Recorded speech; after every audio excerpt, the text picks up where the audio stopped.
ગેરકાયદે gas refilling કૌભાંડ ઝડપાયું છે। 2 દિવસ પહેલા જ કાપોદ્રા વિસ્તારમાં ગેસ રિફિલિંગ કૌભાંડ ઝડપાયું હતું। ત્યારબાદ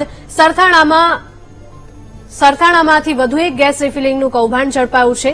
સરથાણા પોલીસે આરોપી પારસ ગુર્જરની ધરપકડ કરી છે, જે અલગ અલગ ગેસ સિલિન્ડરમાંથી રિફિલિંગ કરતો હતો।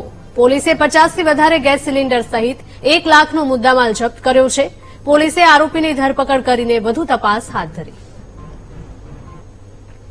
સંવાદદાતા શૈલેષ જોડાયા છે। શૈલેષ, જણાવશો કે અવારનવાર ગેસ રિફિલિંગ કૌભાંડ સામે આવતું હોય છે, ફરી એક વખત આ કૌભાંડ સામે આવ્યું છે સુરતમાંથી?